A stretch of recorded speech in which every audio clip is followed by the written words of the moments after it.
Hi guys, so this is about what you have missed in the match between New Zealand and England, even if you have seen highlights. F- okay, so first things first, how was it before the match? You know, if you have seen ESPN Cricinfo.com, England were given were the pre-match favorites with 65% winning chance compared to 35% for New Zealand. So, so clearly England were favourites even if I were to neutrally judge and guess who could win the match. I would have also probably gone with England. So that was the scenario before the match. England were the pre-match favourites.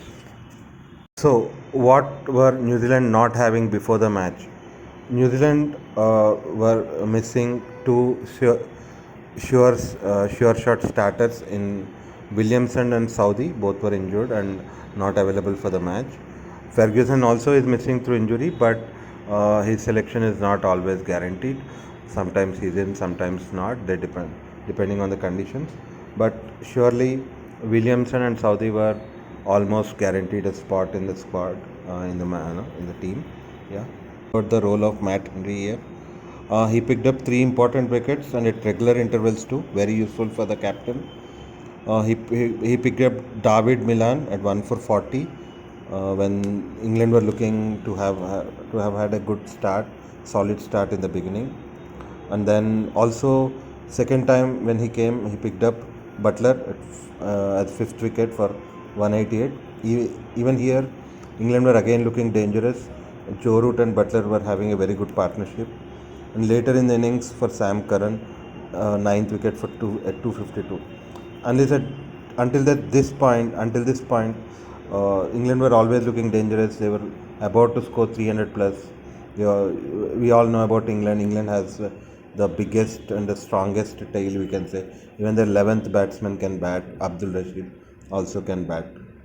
So Matt Henry's role is very very crucial. Picking up regular intervals.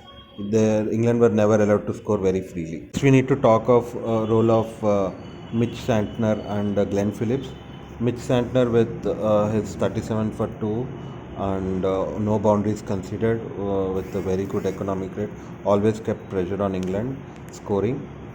Not only that, we have to also talk of Glenn Phillips, who took crucial wickets of Moeen Ali when he was sent up the order to counter Mitch Santner, and also he took the wicket of Joe Root when Root was looking good. He took his wicket.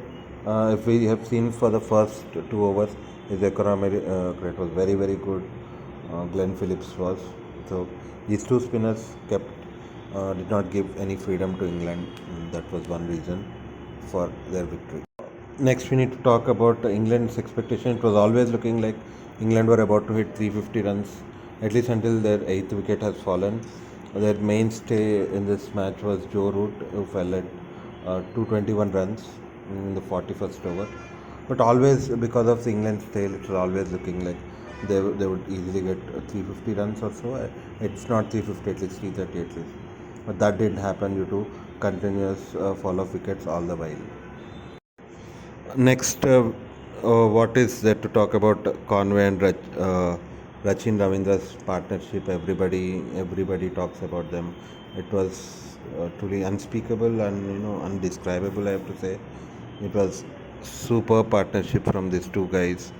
Almost risk-free cricket throughout, and every time, okay, only Mark Wood with his short balls looked likely to take a wicket a couple of times, but it didn't fall in the fielder's hands. They were a little bit lucky, you can say, but still, overall speaking, they played risk-free cricket, and it bodes well for New Zealand, and it makes them one of the favorites to go at least to semi-finals. How does future look for both New Zealand and England into the tournament? It's only first match. Making big predictions is not always a good thing to say just with the first match. New Zealand always had a good record in the first matches.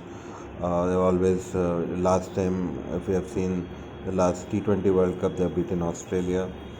Uh, they always tend to do these sort of things, and their first day they've done very well.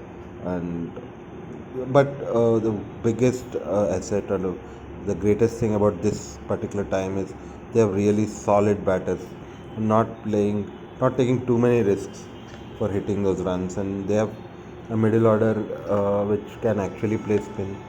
We have seen previous years this they wouldn't play spin so very well, but this time they can play well with Glenn Phillips or Daryl Mitchell, even the Rachin Ravindra, Kane Williamson coming back. So they look pretty solid. We can say, yeah, they're almost good for semi-finals. Next, when we talk of England, England will look to bounce back. Of course, their pace bowlers are always generally good. Even they collectively, all of them had a bad day. So surely they'll forget this and bounce back. But spin department could be a bit of a concern. Abdul Rashid is a decent spinner. Moeen Ali too. But are they reliable? And Liam Livingston doesn't really look like a great option for the part time. But overall, only spinners looks a bit weak, but otherwise, we can expect England to bounce back in the tournament.